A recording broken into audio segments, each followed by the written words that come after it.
been about 4 months since our last general buyer's update in May, so this week we provide a timely buyer's update as both Alaska and Russia salmon seasons wind down, and both fisheries produce more salmon than what we forecasted.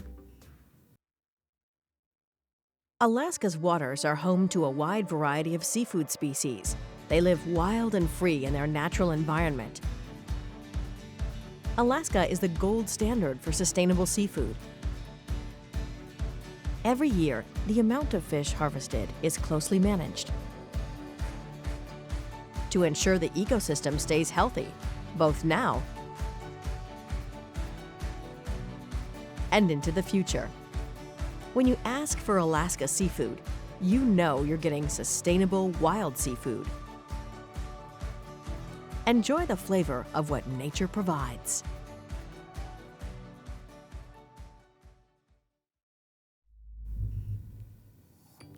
For Alaska's 2021 salmon season, although small catches will continue to trickle in, fishermen managed to harvest 219 million wild Pacific salmon, 27% more than the pre-season forecast of 190 million fish. For Russia, as their 2021 season winds down, latest reports are for 519,000 metric tons of wild Pacific salmon harvested from an estimated 385.9 million fish, 13% more than the pre-season forecast of 460,000 metric tons.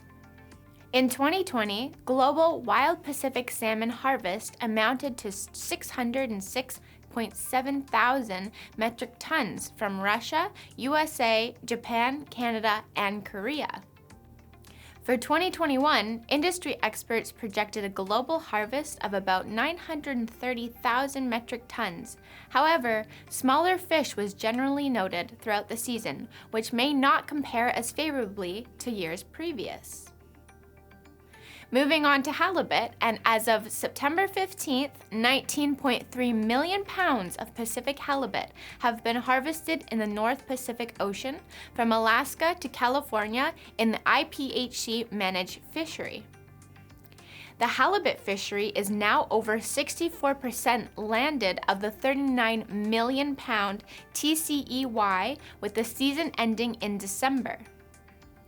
For the two major Alaskan groundfish fisheries, 112,000 metric tons of Pacific cod have been harvested in the Bering Sea Aleutian Islands and the Gulf of Alaska, equating to about 79% of the combined total allowable catch of 142.5 thousand metric tons.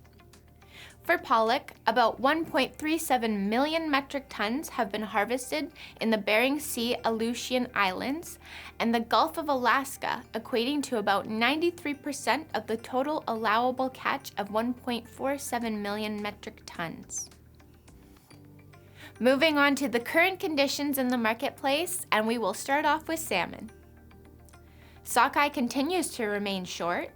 We have not seen any twice frozen fillets on the market yet, and there are virtually zero once frozen offers. We do not expect much more sockeye to come out for the remainder of the year, and when the odd offer does appear, expect it to be very expensive. Our recommendation for sockeye buyers is to seek out an alternative salmon product. For chum, there has not been a lot of product, and we do not expect to see much more either. However, there should be some Puget Sound chums available in the coming weeks, so keep tuned in to our Tradex Live portal. For pinks, even though the salmon season saw an abundance of pinks, there does not seem to be much pink offers available from Alaska right now. Also, look out in the coming weeks for some opportunity to close in on some Puget Sound pinks. For halibut, frozen inventories of new season Pacific halibut seem to be making their way into cold storages. As an alternative, Russian halibut is available, so please inquire to find out the differences in quality and price between the two. For Pacific cod, the supply continues to be extremely short, and we are forecasting cod to be very short from now until early 2022. As once frozen fillets are short, there seems to be some availability for twice frozen fillets and loins. However, these items do sell quickly, but at least it seems there is some availability. And lastly, for pollock. Alaska continues to mostly produce small-sized pollock that are averaging about 400 grams in weight. There is some speculation that there may be a little larger fish being made available soon. However, there is currently no indication of pricing yet. To make matters worse, there is currently a labor shortage in Alaska, which is needed to produce shatter-pack products, and millions of pounds of pollock remain stranded as court proceedings continue over the Jones Act violation and the elusive Bayside program. Our recommendation is to let your Tradex Foods representative know what you are looking for, so you can be the first phone call they make when product becomes available.